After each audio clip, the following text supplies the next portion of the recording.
The Galactic Council made a big mistake when they first heard radio signals coming from Earth.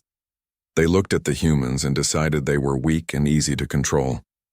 The Council had been running the galaxy for 3,000 years, and they thought they knew everything about new species. Earth was just another planet with primitive people who would either join peacefully or be forced to join. The Xanthir Empire volunteered to handle the Earth situation. The Xanthir were warriors who had conquered 47 different worlds, and they were very confident. Their War Master Kelvroth told the Council that humans would surrender in 3 days. He laughed when he said it because humans only had 12 armed ships in their entire solar system. The Xanthir had 200 warships, and each ship could destroy a whole continent with their weapons. Kelvroth thought this would be the easiest conquest in his long career. Commander. Jake Morrison sat in his chair on the bridge of the Earth, defense ship Valiant, and watched the screens, showing the Xanthir fleet appearing at the edge of the solar system. His crew was quiet and tense as they counted the enemy ships. 200 warships against 12 human ships seemed like an impossible fight. Jake had gray hair and tired eyes from years of military service. He had fought in 3 wars on Earth before humans invented faster-than-light travel. He knew what war really meant, and he knew what humans could do when they were desperate and angry. Lieutenant Amy Sullivan sat at the communications station, and her hands shook slightly as she worked. She had never been in a real space battle before, and the sight of so many enemy ships made her stomach hurt with fear. The holographic screen lit up and showed Kelvroth's face. The Xanthir War Master looked like a giant snake with scales that reflected the light from hundreds of ship displays behind him. His eyes were cold and cruel as he stared at the humans. Kelvroth spoke in a voice that sounded like rocks grinding together. He said that humans must surrender their world and become slaves to the Xanthir Empire. He gave Earth 1 full day to accept these terms. If humans refused, then the Xanthir would show them why 47 worlds had already surrendered. Kelvroth's laugh was harsh and mocking as he waited for the human response. Jake leaned forward in his command chair and told Amy to open a communication channel back to the Xanthir fleet. He spoke calmly even though his heart was beating fast. He said that Earth had received the Xanthir message but strongly advised them to reconsider their plans. He explained that humanity preferred diplomatic solutions and peaceful negotiations. Kelvroth laughed even harder at this response. He said that math was universal and everyone could count ships. The Xanthir had 200 ships and humans had 12 ships. The answer was obvious. Kelvroth said humans had 1 day to surrender or die. Then he cut off the communication. Lieutenant Ben Carter turned around from his weapons control station and asked Jake what they should do. Ben was young and scared but trying hard to stay professional. Jake stared at the tactical display showing all the enemy ships for a long moment. Then he told Amy to send an encrypted message to Earth Command. The message had only 3 words: activate Protocol 7. Amy's face turned pale white when she heard those words. She asked Jake if he was really sure about Protocol 7 because it meant crossing a line they could never uncross. Jake looked at her with sad, tired eyes and said the Xanthir had been warned. He told her to send the message immediately. All across the solar system, the other 11 Earth defense ships received the same encrypted message at the exact same time. In orbital stations around Mars and Neptune and hidden in the asteroid belt, secret facilities started powering up. These facilities had been disguised to look like simple mining operations and research stations. The Xanthir scouts had seen them and dismissed them as harmless civilian structures. Now those harmless structures were revealing their true purpose. Massive hatches opened in the sides of asteroids. Power generators that had been sleeping for years roared to life. Weapons that humans had been building and hiding for 50 years were finally being activated. On Earth, deep underground. In Colorado, there was a military bunker buried 3 miles below the surface of the Rocky Mountains. General Linda Hayes stood in the command center surrounded by dozens of screens and hundreds of officers. She was a tough woman with short gray hair and a face that never showed emotion.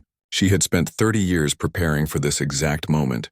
When the Protocol 7 message arrived, she placed her hand on a scanner that read her fingerprints and verified her identity. Red warning lights started flashing throughout the entire command center.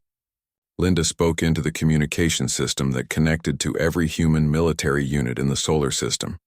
She said that the Xanthir had made their choice and now humanity would show them the truth. She gave the authorization code that released all restrictions on Earth's hidden weapons. She told every unit that the rules of engagement were now weapons-free and they should show the Xanthir what humanity had been hiding.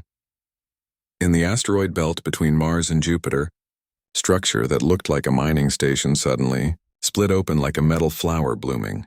Inside was a massive railgun platform that humans had codenamed Havoc. The railgun could shoot chunks of tungsten metal at 7% of light speed.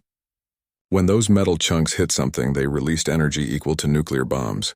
The platform started charging its weapons and targeting systems locked onto the Xanthir fleet.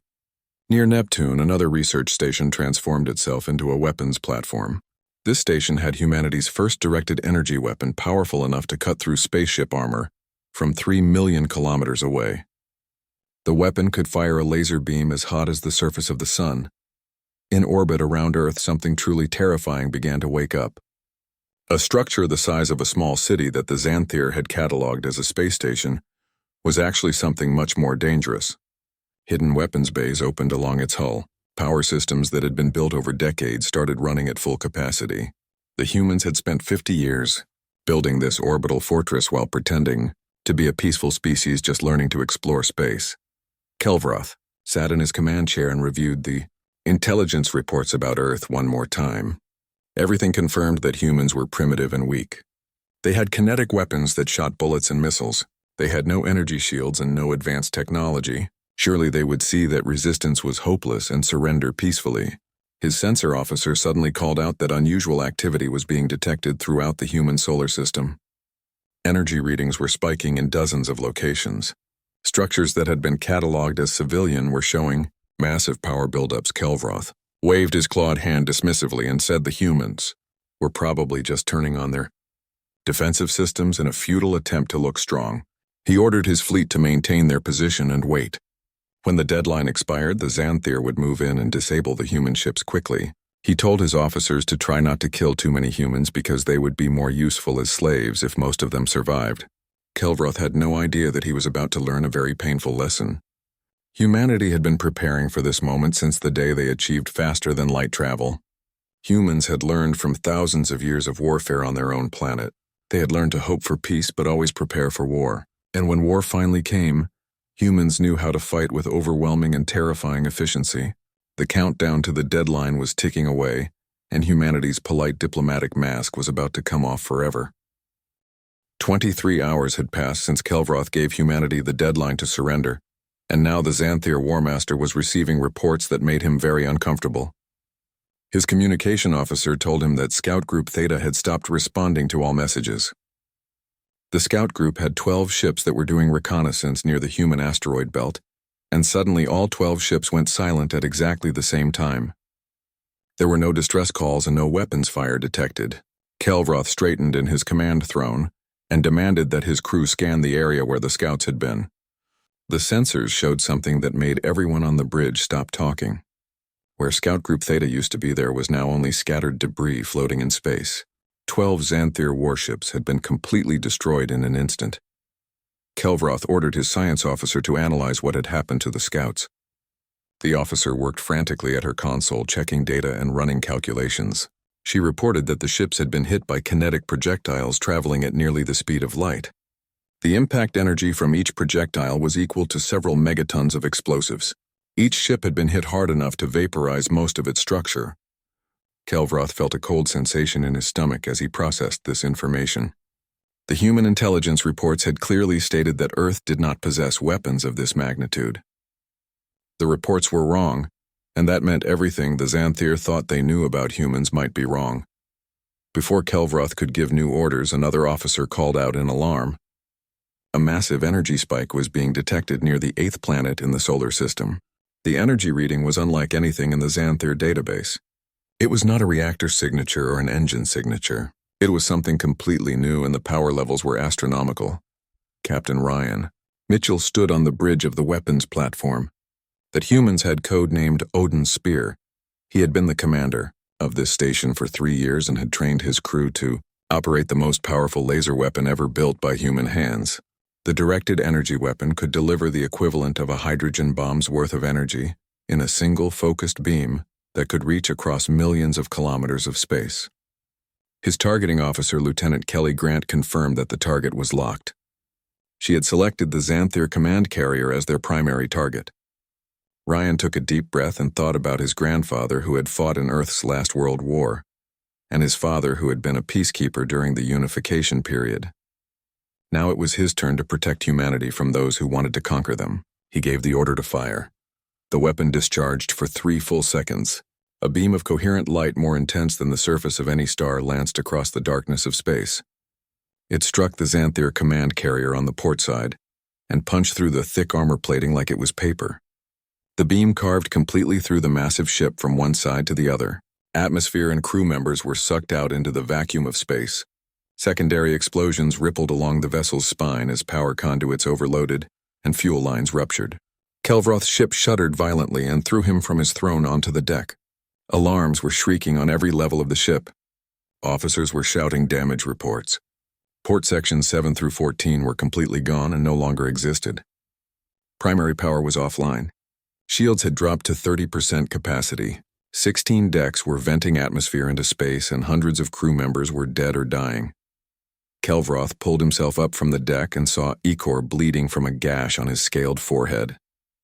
He demanded to know how this was possible. The power required for such a weapon should be beyond what humans could generate. Another officer shouted that multiple targeting locks were being detected on the Xanthir fleet. Hundreds of targeting systems were active all over the human solar system, and they were all pointed at the Xanthir ships. Kelvroth finally understood that he had made a catastrophic error. The humans had not been weak. They had been hiding their true capabilities and waiting for someone to attack them. He ordered all ships to take evasive action and return fire immediately. He told his fleet to destroy anything that looked like a weapons platform. The Xanthir fleet broke formation as ships scattered in different directions trying to avoid being targeted. But the humans had spent decades planning for exactly this scenario. Every weapons platform and every hidden ship and every railgun had been positioned with careful precision. Commander Jake Morrison watched the tactical display from the bridge of the Valiant. The Xanthir fleet was in complete chaos, just as the humans had predicted. He ordered all 12 Earth defense ships to execute attack pattern Delta. He told his weapons officers to target the propulsion systems on enemy ships. He wanted the Xanthir vessels immobilized but not destroyed. The 12 Earth defense ships that the Xanthir had dismissed as insignificant now revealed their true purpose. They were not battleships designed to fight other ships directly. They were carrier vessels. Each ship launched a massive swarm of autonomous strike craft. These drones were small and fast and equipped with shaped nuclear charges specifically designed to disable ship engines without destroying the entire vessel. 500 drones erupted from the human carriers and swarmed toward the Xanthir fleet like angry hornets. Kelvroth watched his tactical display in growing horror as the small attack drones closed in on his ships. His officers reported that the drones were unmanned and moving too fast for the Xanthir point defense systems to track effectively. Explosions began blossoming throughout the Xanthir formation as drone after drone slammed into engine sections. The Xanthir ships were tough and well armored, but the humans had designed their weapons with surgical precision. Each drone strike disabled propulsion systems and left the ships drifting helplessly in space. Within 15 minutes, 60 Xanthir ships found themselves unable to maneuver. Their engines were destroyed, and their life support systems were failing. The crews inside were running out of breathable air. Admiral Victor Kane stood in Earth Command 3 miles beneath the Colorado Rockies, watching the battle unfold on holographic displays. General Linda Hayes stood beside him with her arms crossed. Linda told Victor to send the message they had prepared. Victor nodded and activated the communications array. His transmission was broadcast on every frequency the Xanthir used. He identified himself as Admiral Victor Kane of Earth Defense Command and addressed War Master Kelvroth directly. He told Kelvroth that the Xanthir had come to the solar system with 200 ships intending to conquer Earth. In the last hour, they had lost 12 ships to the asteroid platforms. Their command carrier was crippled and barely functional. 60 of their vessels were now disabled and drifting without power. Victor continued speaking in a calm, measured voice. He explained that Earth had tracking locks on every single remaining Xanthir ship. Human weapons had firing solutions ready for all of them. The battle could be ended in the next 10 minutes and the Xanthir would not have a single ship left capable of limping home. But humanity was not going to do that. Instead, Earth was sending rescue ships to the disabled vessels. Human crews would save the Xanthir personnel who were running out of air, They would provide food and water and medical attention to injured enemy combatants. Then they would send all the survivors home with a very important message. The message was simple and direct. Humanity had tried to be diplomatic and polite and reasonable. The Xanthir had mistaken those qualities for weakness. Victor told Kelvroth to inform the Galactic Council that Earth was willing to join the galactic community as equals and partners. However, if anyone else decided to test humanity the way the Xanthir had done, then Earth would not be polite anymore. They would not disable ships and rescue crews. They would atomize every attacking vessel and leave nothing but debris. Victor asked if this was clearly understood. Kelvroth sat in his damaged command throne staring at the tactical display in stunned silence. 2/3 of his fleet was either destroyed or disabled. The humans were sending rescue ships to save his people even after he had come to enslave them. For the first time in 40 years of military conquest, Kelvroth understood what it meant to be completely outmatched. The humans had been holding back all along. They had possessed this level of military capability for years and had chosen peace instead of aggression. They had only unleashed their weapons when someone forced their hand. Kelvroth realized that humanity was far more dangerous than any species he had ever encountered, precisely because they knew when to show mercy and when to show strength. He told his communications officer to open a channel to Admiral Kane. He would accept the terms and he would deliver the message to the Galactic Council. The war was over before it had truly begun, and the Xanthir had learned a lesson they would never forget. The Galactic Council chamber on Nexus Prime had existed for 3,000 years and was a massive circular amphitheater where 73 different alien species had their representatives. Each delegation sat in positions based on how old their civilization was and how much influence they had in galactic politics. The Xanthir Empire was one of the most aggressive members of the Council, and they held a position of significant power. Today, that power structure was about to change dramatically. Ambassador Kyle Preston stood in the center of the speaking circle as the first human to ever address the Galactic Council. He wore a simple black suit with no weapons or armor. He carried only a datapad in his hand and the responsibility of representing 8 billion people back on Earth. The council leader was a crystalline, being named Corinthax, who had governed the council for 200 years. His voice sounded like chiming glass when he spoke. He told Kyle that the council had granted this audience so that humanity could explain their unprovoked attack on the Xanthir exploration fleet. Kyle smiled slightly at the choice of words. He asked if the council was really calling the Xanthir force an exploration fleet. Kelvroth sat in the Xanthir delegation section with his arm in a medical cast, and he hissed angrily at Kyle. The War Master accused humans of attacking without warning and crippling Xanthir ships. He said this was an act of war. Kyle activated his datapad and a hologram appeared above the speaking circle. It showed the recording of Kelvroth's original transmission to the Earthship Valiant. The recording played for everyone to hear. Kelvroth's voice echoed through the chamber, telling humans they must surrender their world and submit to Xanthir rule. The recording included Kelvroth laughing at Commander Jake Morrison's attempt at diplomatic negotiation. Kyle let the entire recording play, and then he looked around at all the different alien delegates. He asked if this was what the council considered an exploration mission. He explained that on Earth, when someone showed up with 200 warships and demanded surrender, humans called that an invasion, not an exploration. Murmurs and whispers rippled through the council chamber. Several delegations were exchanging concerned looks with each other. Corinthax's crystalline form pulsed with colored light. He said the Xanthir had council authorization to investigate and assess new species. If a species proved hostile, then the Xanthir could use appropriate force to maintain galactic order. Kyle repeated the phrase appropriate force and nodded slowly. He told the council that he wanted to explain something about appropriate force. He changed the hologram to show Earth's defensive positions throughout the solar system. Every weapon platform and every hidden installation was displayed for the council to see. Kyle explained that every single weapon had been built for one specific purpose, which was defense, not conquest. Humanity had not built warships to invade other star systems. They had not colonized anyone or attacked anyone. They had been preparing for the day when someone like the Xanthir showed up and decided that Earth looked like easy prey. He locked eyes with Corinthax and asked if the council leader wanted to know why humans had those weapons ready and waiting. Kyle said it was because humanity had studied the Galactic Council very carefully. Earth had been listening to galactic broadcasts for 50 years. Humans knew about the Xanthir's 47 conquered worlds. They knew about the Krolix Dominion's resource appropriation campaigns, which was just a polite name for stealing from weaker species. They knew about the Vexar slave markets where sentient beings were bought and sold like property. The chamber erupted in angry sounds as different species chittered and roared and made electronic protests. Kyle raised his voice to be heard over the noise.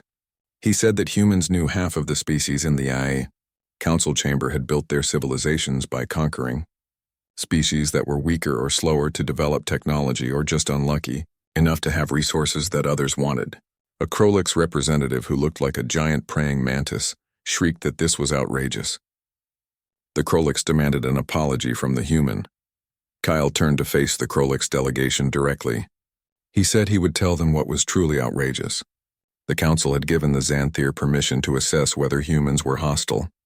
Kyle explained that humans were only hostile when someone pointed guns at their families.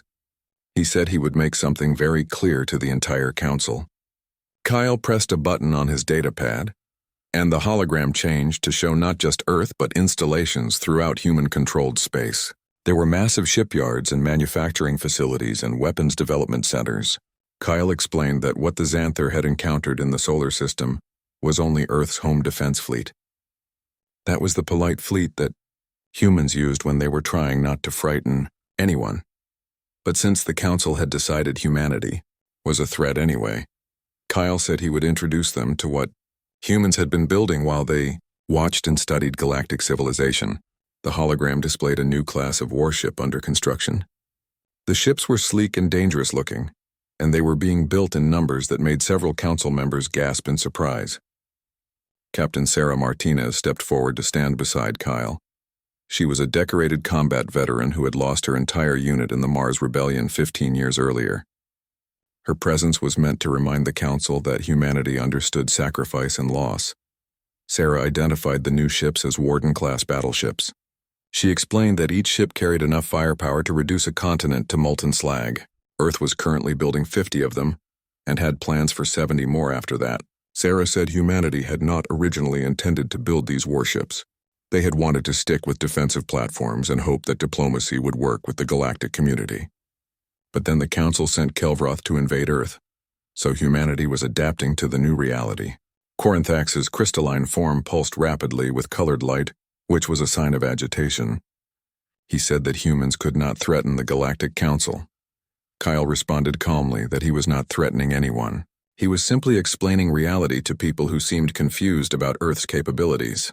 He told the council they had two choices available to them. Choice one was to recognize Earth as a sovereign world with full defensive rights. The council must stop sending invasion forces to the solar system. They must allow humanity to join the galactic community as equals. Kyle said humans would trade and share technology, and even help defend other worlds if those worlds asked politely and respectfully. A delegate from the Elysian Collective asked what Choice 2 was. The Elysians were a peaceful species that had remained neutral in most galactic conflicts. Kyle's expression became cold and hard. He said Choice 2 was that the Council could keep treating humans like prey. They could keep sending fleets to test Earth's defenses. They could keep pushing and probing. And if they made that choice, then humanity would show them what 40,000 years of near-constant warfare had taught the species. Humans would demonstrate why they had survived ice ages and plagues and asteroid impacts and thousands of wars against each other. They would show the Council why humanity was still alive and thriving, despite every reason they should have gone extinct. Kyle gestured toward the hologram showing the Warden-class battleships. He explained these were not exploration vessels or peacekeeping ships. They were pure warships designed by a species that had become extremely efficient at warfare. Humans had stopped fighting each other 50 years ago, not because they became peaceful, but because they had run out of ways to make war more efficient. They had become so skilled at killing each other that they frightened themselves into cooperation. A small reptilian delegate from the Phoenix Republic asked if humans would really go to war against the entire Galactic Council. Kyle looked at the small delegate for a long moment before answering. He said that if the Council made humanity choose between submission and survival, then humans would choose survival every single time. And humanity was exceptionally good at surviving. The chamber fell completely silent as the weight of those words sank in. Kelvroth stood up slowly from his seat. His scales still showed marks from the regeneration treatments after the battle. He told the council that the human ambassador spoke the truth. His fleet had been among the finest in the Xanthir military. They had conquered 47 worlds, and some of those worlds had fought back, while others surrendered immediately. All of them had fallen to Xanthir power. Kelvroth gestured toward Kyle and said that humans had not fallen. They had predicted Xanthir tactics and prepared countermeasures. They had struck with precision and overwhelming force, and when they had won the battle and could have destroyed every Xanthir ship, they had chosen to show mercy instead. They had saved enemy crews and provided medical aid and fed the wounded. Kelvroth said he had conquered many worlds but had never been shown such mercy by an enemy. Corinthax's crystalline body dimmed and brightened several times. He announced that the council would deliberate on this matter. He told Kyle to wait outside the chamber while they discussed the proposal. Kyle nodded and turned to leave the speaking circle. As he walked toward the exit, he passed close to the Xanthir delegation. Kelvroth caught his eye and gave a small nod of respect. Kyle returned the gesture. Outside the chamber, Sarah J. 3 weeks after Kyle Preston's address to the Galactic Council, the political situation in the galaxy started falling apart. The Council had made a compromise decision that nobody was happy about. Earth received provisional membership with restrictions on ship construction and expansion beyond the solar system. In exchange, the Council agreed not to authorize any military action against humanity. The Xanthir were officially punished for their invasion attempt, and Kelvroth lost his position as War Master. The compromise lasted exactly 19 days before everything changed. Deep in Krolik's Dominion space, a military leader named First Claw Raxith held a secret meeting with representatives from 12 aggressive species. They gathered on a barren moon far from Council oversight, in a facility that officially did not exist. Raxith's mandibles clacked with agitation as he spoke to the assembled delegates. He said the Council had grown weak and pathetic. The humans had humiliated the Xanthir, and what punishment did they receive? They got provisional membership and restrictions they would probably ignore within a year. This set a dangerous precedent for the entire galaxy. A Vexar arms dealer named Threxen nodded his tentacled head in agreement. He said if humans could threaten the Council and receive rewards, then why should anyone follow Council laws anymore? Why should they not simply expand their territory and take whatever resources they wanted? But there was another voice in the meeting that spoke with careful calculation. Kelvroth had been invited to attend despite his disgrace, or perhaps because of it.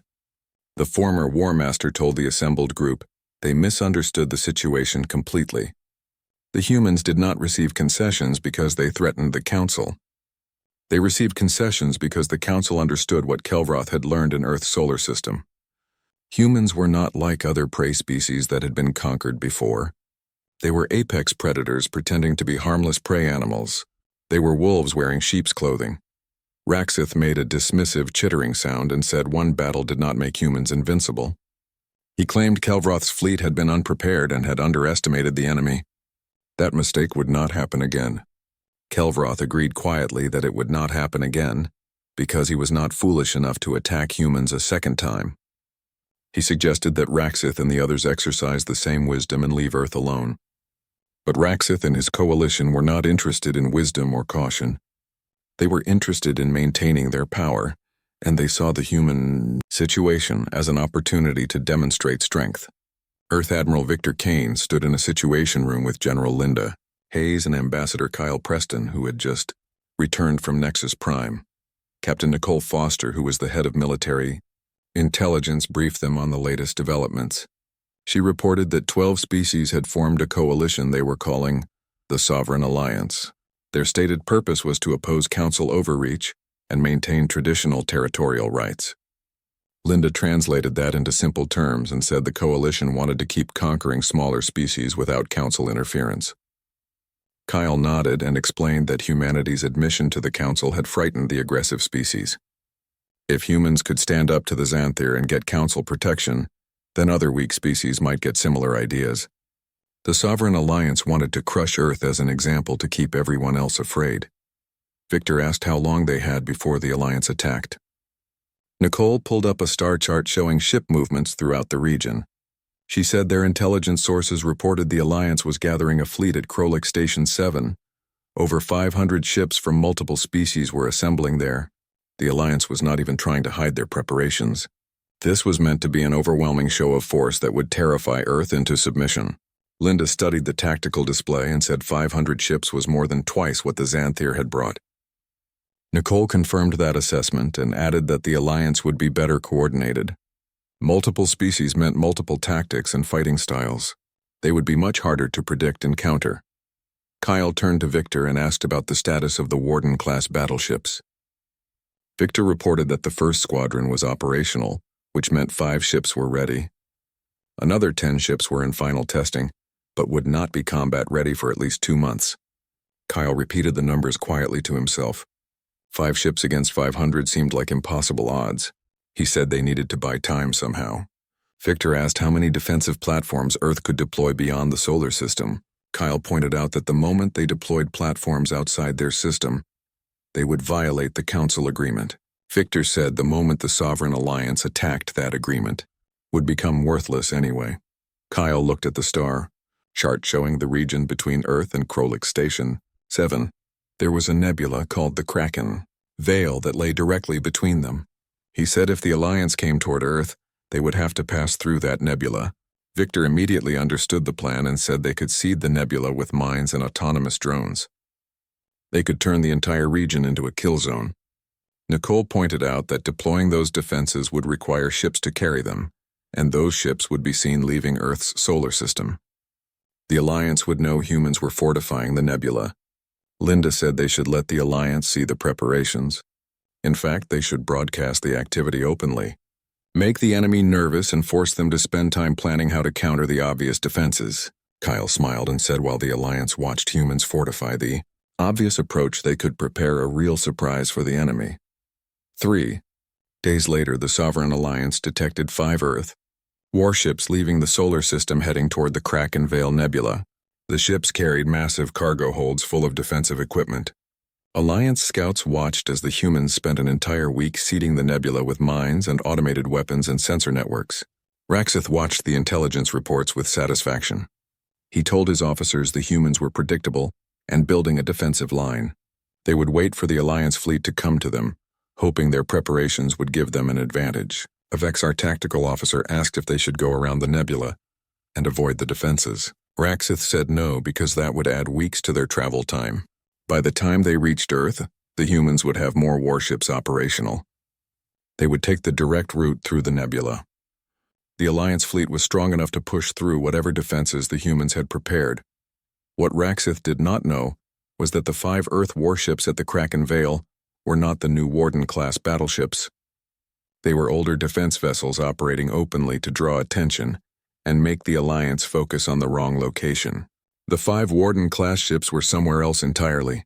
Commander Jennifer Cruz commanded the Warden-class battleship Guardian's Fury.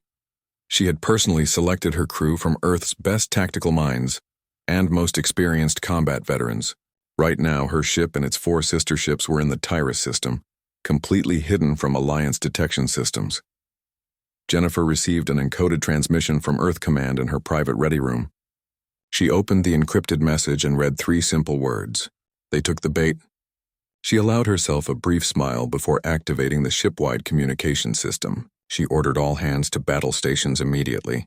She told the navigation officer to set course for Krolik Station 7 and engage maximum stealth systems. She instructed the weapons officer to begin charging the main batteries and told engineering she wanted all power systems operating at peak efficiency. Her executive officer, Commander Greg Foster, raised an eyebrow in surprise. He asked if they were really heading to the enemy staging ground with only 5 ships. Jennifer confirmed they were taking all 5 ships directly to Krolik Station 7. She explained that while the Alliance sent 500 ships to attack Earth, the humans were going to hit the enemy where they least expected it. Greg's expression shifted from confusion to understanding to deep concern. He said the plan was incredibly risky. Jennifer agreed it was very risky but also absolutely necessary. She brought up the tactical plan that Earth Command had transmitted. The Alliance thought humans would fight defensively and wait for the enemy to come to them. They were completely wrong. Humanity had learned thousands of years ago that the best defense was a strong offense. She looked at her crew assembled on the bridge and told them something important. Every species in the Sovereign Alliance had conquered other worlds in the past. They were used to being the aggressors and attacking others. They were used to their enemies cowering in fear and begging for mercy. Jennifer said they were going to teach the Alliance what it felt like to be on the receiving end of an attack. The Guardian's Fury and its 4 sister ships engaged their stealth systems and began moving through Alliance-controlled space like invisible ghosts. They were completely undetected as they approached their target. Earth was about to deliver its second warning to the galaxy, and this time the warning would not be polite at all. The humans had tried diplomacy and patience, and it had not worked. Now they would demonstrate why it was a terrible mistake to back apex predators into a corner. The 5 ships moved silently through the darkness, heading toward. The Sovereign Alliance fleet entered the Kraken Veil Nebula in standard attack formation, with 500 ships spread across multiple battle groups. Each ship represented a different species, and they were all confident their overwhelming numbers would destroy any human resistance. Raxith watched from his command ship as the fleet's advance units triggered the first cluster of mines. 6 ships took damage, but nothing critical that would stop their advance. He ordered the fleet to continue forward and destroy any defensive platforms they encountered. He believed the humans were desperate, and this confirmed his assessment. The mines and drones were nothing more than a futile gesture from a species that knew it was about to be conquered. What Raxith did not realize was that every mine explosion and every drone activation was sending tactical data back to Earth Command. Admiral Victor Kane watched the Alliance fleet's movements and noted their formation patterns and response times and defensive protocols. He told General Linda Hayes that the enemy was moving exactly as predicted. They thought they were sweeping aside desperate defenses, when in reality they were giving humans their entire tactical playbook. Linda allowed herself a rare smile and asked about the Guardian group. Victor reported they were on target and on schedule. The 5 Warden-class ships would reach Krolik Station 7 in Anilehiu 3 hours, right when the Alliance fleet was deepest in the Nebula. Commander Jennifer Cruz brought the Guardian's Fury out of faster-than-light travel at the edge of the Krolik's home system. Her 4 companion ships materialized in perfect formation around her flagship. Ahead of them lay Krolik Station 7, which was the massive military installation where the Sovereign Alliance had been staging their invasion fleet. The station still had defenders protecting it. Nearly 50 warships had been left behind to guard the Alliance's primary military base. The station's communication officer hailed the human ships and demanded they leave Alliance space immediately, or be destroyed. Jennifer checked her tactical display showing the 50 defender ships, moving to intercept and form a blockade between the humans and the station. Jennifer ordered her communications officer to open a channel to the enemy. A Krolik's commander appeared on screen with its mandibles clacking aggressively. The alien began to say that the human vessels had violated Alliance territory, but Jennifer interrupted. She identified herself as Commander Jennifer Cruz of the Earth Defense Force, and stated that exactly 47 minutes ago, the Alliance fleet had entered human-claimed space with declared hostile intent. They were currently attacking Earth's defensive positions in the Kraken Veil, under Article 7 of the Galactic Treaty on Self-Defense, which the Krolik species had signed. Humans were authorized to respond with proportional force against military targets. The Krolik's commander's mandibles stopped moving as it processed what Jennifer had said. It asked if the humans were really there to attack the station. Jennifer said no, they were not there to destroy the station. They were there to send a message, and the message was very simple. If the Alliance attacked Earth, then Earth would attack back. The Alliance had sent 500 ships to humanity's doorstep, so humans had brought 5 ships to the Alliance's home. Jennifer said they would now demonstrate whose tactics were more effective. She cut the transmission before the Kroliks could respond. She ordered all ships to go weapons-free and target the Defender fleet. She specifically told her weapons officers to leave the station intact because humans were not there to kill civilians. They were there to teach a lesson to warriors. What happened next would be studied by military strategists across the galaxy for generations. The 5 Warden-class ships were the ultimate expression of 40,000 years of human warfare, condensed into advanced technology. Each ship carried weapon systems designed for overwhelming and decisive force. Railguns that could fire projectiles at significant fractions of light speed, directed energy weapons that could slice through ship armor from millions of kilometers away, missile systems with autonomous targeting that could track hundreds of targets at once. But more than their weapons, it was the human tactics that made them terrifying to face in battle. The human ships did not charge forward into direct combat. They did not engage in a simple slugging match trading shots with the enemy. Instead, they divided into two groups using coordinated maneuvers that confused the defenders.